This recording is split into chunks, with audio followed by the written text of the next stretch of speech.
अस्सलाम वालेकुम, welcome back to my channel learn with आमना।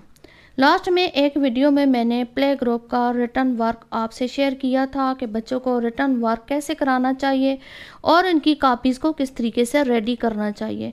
आज मेरा इरादा बना कि आपसे पीजी लेवल के बच्चों का ओरल सिलेबस शेयर करूं, जो कि मैंने अपने स्कूल के लिए बनवाया है और हर बच्चे के पेरेंट्स को और क्लास टीचर को शुरू साल में इशू कर दिया जाता है। इस सिलेबस को 3 टर्म्स में डिवाइड किया गया है। ये फोनिक साउंड्स के बारे में है और फोनिक साउंड्स को भी 3 टर्म्स में डिवाइड किया गया है। इस तरीके से ए फॉर एप्पल, आ एप्पल, बी फॉर बॉल, ब बॉल। एक जो है वो पोएम की शक्ल में इन बच्चों को कहलवाया जाता है ताकि शुरू से ही इन बच्चों के जो फोनिक साउंड है अच्छी तरीके से इन बच्चों के माइंड में आ जाए। और फिर जब हम डी लिखवाते हैं तो हम उसको ये नहीं कहते कि ये डी है, हम उसे कहते हैं कि ये डा है, क्योंकि ड डॉल और ई फॉर एग। अब ई की जो साउंड है वो ए है, ए। तो हम बच्चों को इस तरीके से शुरू ही में फोनिक साउंड के ज़रिए प्रैक्टिस करवा देते हैं। E for egg, A egg, F for fan, फा फैन, जी फॉर ग्रेप्स, ग ग्रेप्स, एच फॉर हैन, हा हैन। ये फर्स्ट टर्म में है और सेकंड टर्म में आई से ओ तक और थर्ड टर्म में पी से जी तक। तो ये 3 टर्म्स में प्ले ग्रुप में बच्चे फोनिक साउंड को अच्छी तरीके से गा कर सिंग करके अच्छी तरीके से याद कर लेते हैं और इस पर मेरी एक वीडियो भी बनी हुई है फोनिक साउंड पर, वो भी आप चेक कर सकते हैं। नेक्स्ट में इंग्लिश का आ जाता है फर्स्ट टर्म का सिलेबस। 5 क्वेश्चन फर्स्ट टर्म में, 3 सेकंड में और फिर थर्ड टर्म में 2 क्वेश्चन हैं। फर्स्ट क्वेश्चन है name and make some shapes. Shapes के बारे में बच्चों को बताया जाता है और बच्चे खुद से शेप्स बनाते हैं और ये सारे राइटिंग स्ट्रोक्स में आते हैं। जिस तरह मैंने इस पर वीडियो भी बनाई है राइटिंग स्ट्रोक्स पर। ये बच्चे आकर वाइट बोर्ड पे खुद सर्कल बनाते हैं, square, rectangle, sleeping, standing line, cross line, up curves, down curves, right and left curve. इन बच्चों ने इस तरीके से खुद ड्रा करना होता है और इस बारे में बताना होता है कि ये हम जो बना रहे हैं उसको कहते क्या हैं। इसके बाद नेम एंड मैच कलर्स। इस एक्टिविटी के बारे में मैंने एक वीडियो बनाई हुई है, क्योंकि नॉर्मली हम बच्चों को कलर सिखा देते हैं कि red, green, yellow, pink, black, लेकिन हम स्कूल में बच्चों को एक्टिविटी के तौर पर करवाते हैं और बच्चे ने येलो को येलो से, पिंक को पिंक से, ब्लैक को ब्लैक से मैच करना होता है ताकि आइडेंटिफिकेशन हो जाए। नेक्स्ट है नेम एंड आइडेंटिफाई फ्रूट्स। इसमें ना सिर्फ इन्होंने नेम सुनाने होते हैं बल्कि आइडेंटिफिकेशन का काम भी होता है। कुछ पिक्चर्स हमने रखी हैं, कुछ हमने मॉडल्स के तौर पर फ्रूट्स रखे हुए हैं। फ्रूट डे करवा कर बच्चे ओरिजिनल फ्रूट भी लाते हैं ताकि आइडेंटिफिकेशन हो जाए। नेम है आइडेंटिफाई वेजिटेबल्स। इसमें भी सेम वही प्रोसेस होता है। पिक्चर्स के ज़रिए या वेजिटेबल डे के ज़रिए बच्चों को ना सिर्फ नाम सिखाए जाते हैं बल्कि आइडेंटिफिकेशन करवाई जाती है। Name and identify stationery things. बच्चे के बैग में जो चीज़ें होती हैं उनके नाम इंग्लिश में बच्चों का है pencil, book, copy, eraser, sharpener. बच्चों को आइडेंटिफिकेशन हो और उनके नाम भी हैं। सेकंड टर्म में name the relatives and concept of family tree.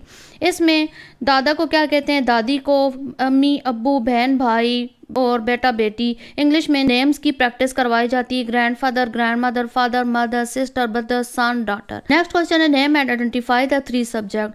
बच्चे जो है वो ज़्यादा नॉर्मली ये कहा जाता है कि 3 लाइनों वाली कापी लाएं, खानों वाली कापी लाएं या 1-2 वाली कापी लाएं, अलिफ बे वाली कापी लाएं। तो हमने ये कोर्स में शामिल किया है कि पीजी लेवल ही में बच्चों को पता हो कि इस तरह की कापी को मैथ कहते हैं और इस तरह ABC जिसके ऊपर लिखी होती है उसको इंग्लिश की कापी और अलिफ बे लिखी होती है उसको उर्दू कापी कहते हैं। क्योंकि ये तकरीबन 1 से 2 तक बच्चे इसी तरीके से कहते हैं अलिफ बे वाली कापी मैडम लेकर आऊँ या टीचर मैं 1-2 वाली कापी लेकर आऊँ। तो ये हमने कोर्स में शामिल कर दिया है ताकि बच्चों को शुरू ही से अपने सब्जेक्ट के बारे में पता हो। Name identify 4 season. 4 सीज़न को हम स्क्रैप बुक पर ड्रा करवा कर बच्चों को उसकी आइडेंटिफिकेशन करवाते हैं कि स्प्रिंग में क्या होता है। उसमें कुछ फ्लावर्स जो है उनकी ब्लूमिंग दिखाई जाती है। समर में हम स्वेटिंग, सन और इस तरीके से, और विंटर में हम सर्दी को शो करते हैं और ऑटम में पत्तों के गिरते हुए के बारे में, उस नज़ारे के बारे में बताकर बच्चों के अंदर कंसेप्ट क्लियर करवाते हैं। इस तरह के सीज़न को ऑटम कहते हैं। थर्ड टर्म आ गई है नेम सम वेदर कंडीशन। सुबह ही बच्चे से आकर हम पूछते हैं कि what is the day today और ये सारा कुछ, और बच्चों का what is the weather today. और अगर गर्मी हो तो बच्चे आगे से इस काबिल हों कि वो बता सकें इट इज़ कोल्ड, सर्दी हो इट इज़ कोल्ड, बादल आई हों तो बच्चे बता सकेंगे इट इज़ क्लाउडी, और अगर बारिश हो रही है तो बच्चे बता सके इट इज़ रेनी। ये सुबह का डेली जो है वो डायलॉग होता है जिसमें डेट बच्चे से पूछी जाती है, डे पूछा जाता है, सन पूछी जाती है, और इसके बाद वेदर कंडीशन पूछी जाती है, और ये फिर जाकर थर्ड टर्म में हम रखते हैं parts of body with action. Parts of body तो सिखाए जाते हैं ओरल में, लेकिन विद एक्शन बच्चों को सर्कल में खड़ा कर दिया जाता है और फिर एक तरह का सॉन्ग की तरह हम कहते हैं पुल योर हेयर, और बच्चे अपने बाल हल्का सा खींचते हैं। Wave your arms, hold your nose, clap your hands, hold your eyes, tap your feet, rub your belly, blink your eyes. इस तरीके से ये एक्शन करते हैं और साथ साथ खुशी खुशी इन पार्ट्स ऑफ बॉडीज़ को सीख लेते हैं। कुछ एक्शन वर्ड्स को भी हमने थर्ड टर्म में शामिल किया है जो डेली जो है वो रूटीन के एक्शन वर्ड्स होते हैं, जो उनके काम होते हैं, उनको इंग्लिश में बच्चे बता सकें। जैसे कि सुबह उठते ही wash your face, wash your hands, brush your teeth, comb your hair, drink your milk, take your bag, kiss your mom, say good bye. इस तरीके से सर्कल में खड़ा करके सॉन्ग की सूरत में विद एक्शन करवाया जाता है तो बच्चे बहुत अच्छा आउटपुट देते हैं। ये हो गया इंग्लिश का ओरल वर्क। अब साइंस का फर्स्ट टर्म में आ गया name identify parts of body. ये साइंस में हमने दोबारा दे दिया name identify, name of animals. इसको भी आइडेंटिफिकेशन की जाती है पिक्चर्स के ज़रिए। कुछ हमने मॉडल्स रखे हुए हैं ताकि बच्चों को इन एनिमल्स के नेम इंग्लिश में आ जाएँ। Can you live without water, इसके बारे में बच्चों को रियलाइज़ कराया जाता है कि हम पानी ना पिएँ तो हमें बहुत मुश्किल होती है, प्यास लगती है और हम मर जाएं।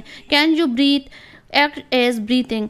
कैन यू ब्रीथ, इसके बारे में तो चलें यस बच्चा बता देता है, लेकिन ये एक्ट करवाया जाता है ब्रीथ इन ब्रीथ आउट। सांस अंदर की तरफ लेकर जाएं, सांस बाहर निकालें ताकि बच्चों को पता चले कि ओरिजिनल में ब्रीथिंग होती क्या है। सेकंड टर्म में are you living thing, yes name some living thing. इस तरीके से बच्चों को लिविंग और नॉन लिविंग थिंग के बारे में ये सारा बताया गया है।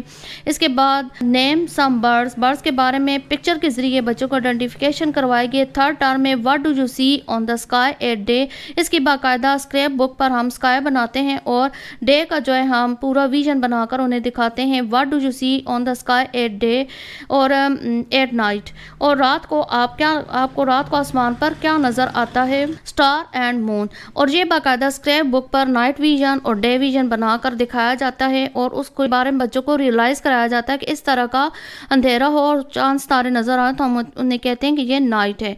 नेम सम एक्वाटिक एनिमल्स, आबी जानवरों के नाम। नेम सम फ्लावर्स, ये फूलों के नाम इसके साथ करवाए जाते हैं, मॉडल्स के साथ करवाए जाते हैं। नेम 5 सेंसेस, ये बच्चों को सेंसेस के ज़रिए साथ एक्टिविटीज़ करवा कर hear, sight, smell, touch, taste के बारे में भी साथ बताया जाता है। नेक्स्ट आ गया सोशल स्टडी। फर्स्ट टर्म में जो बेसिक चीज़ें होती हैं, जो इंट्रोडक्शन होता है, what's your name, what's your father name, what's your school name, in which class do you read. Second term में what's your country name, what's your city name, what's your village name, who made Pakistan. Third term में name some transport, ये transport का हम साथ model जो है दिखाते हैं और फिर बताते हैं। Name the capital of Pakistan, name the national language of Pakistan, name some games. English poems जो है ये हमने अलग एक बुक रखी हुई है और उसका जो है हमने इधर बता दिया है कि फर्स्ट टर्म में ये 3 पोएम्स आएंगी, सेकंड टर्म में ये और थर्ड टर्म में ये। बाकायदा एक्शन और बाकायदा रिदम से हम बच्चों को पोएम्स करवाते हैं।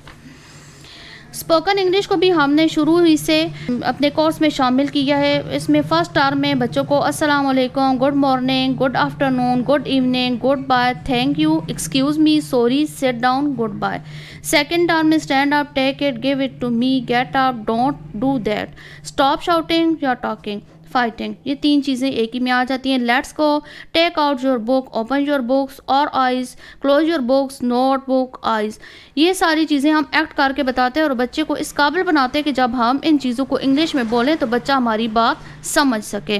थर्ड टर्म में हमारा कोर्स आ जाता है put your books in your bags, wait for me, do you work, look here, keep quiet, wash your hand, face, complete your work, finish it, come back, go back. तो ये daily हम diary पर भी लिखते हैं और बच्चों को एक्ट करके सिचुएशन के मुताबिक करवाते हैं और 2 बच्चों को खड़ा करते हैं और सिचुएशन बनाते हैं ताकि बच्चों को पता हो कि ये वाला जो सेंटेंस इंग्लिश का ये हमने कब बोलना है। उर्दू पोएम की भी हमने एक बुक रखी हुई है।